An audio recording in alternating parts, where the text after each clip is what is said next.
आरोपींची 3 दिवस पोलीस कोठडी वाढवली. हत्याकांडाच्या मुळापर्यंत जाणार अप्पर पोलीस अधीक्षक वाघचौरे. बंटी जहागीरदार हत्याकांडातील आरोपींची पोलीस कोठडीची मुदत काल संपल्याने त्यांना न्यायालयापुढे हजर केले असता न्यायालयाने 9 तारखेपर्यंत पोलीस कोठडी वाढवल्याची माहिती पोलीस अधीक्षक सोमनाथ वाघचौरे यांनी दिली आहे. काल सायंकाळी पत्रकारांशी संवाद साधताना वाघचौरे यांनी या संपूर्ण हत्याकांडाचा घटनाक्रम विशद केला.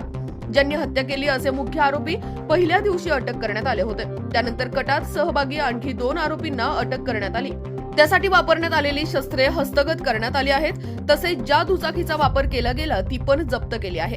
घटनास्थळाजवळील सर्व सीसीटीव्ही फुटेज देखील ताब्यात घेण्यात आले. सीडीआर विश्लेषण केले आहे. प्रत्यक्षदर्शींचे जबाब घेण्याचे काम सध्या सुरू आहे. शवविच्छेदन अहवाल मिळणे बाकी आहे. बॅलिस्टिक रिपोर्ट बाकी आहेत. आरोपींकडून संपूर्ण घटनेचा आढावा घेतला जात आहे. त्यांच्या बोलण्यामध्ये उलटसुलट तफावत येत असल्याने पुढील तपासासाठी पोलीस कोठडीची मागणी पोलिसांनी केली होती. ती कोर्टाने मान्य केली आहे. काही आरोपींच्या मोबाईलमध्ये 500 पेक्षा जास्त कॉल सापडले असून त्यांचे विश्लेषण आता केले जात आहे. दुचाकीच्या नंबरबाबत आरटीओ कडून अहवाल मागवला आहे असेही त्यांनी सांगितले. नगरसेवक रईस जहागीरदार यांनी मुख्य सूत्रधार बेग बंधूबाबत जी माहिती पत्रकार परिषद दिली होती त्याचे विश्लेषण केले असता त्यांच्यावर संगमनेरमध्ये 376चा गुन्हा दाखल आहे. इतरही गुन्हे त्यांच्यावर दाखल आहेत. त्याबाबत निश्चितपणे योग्य ती कारवाई होईल.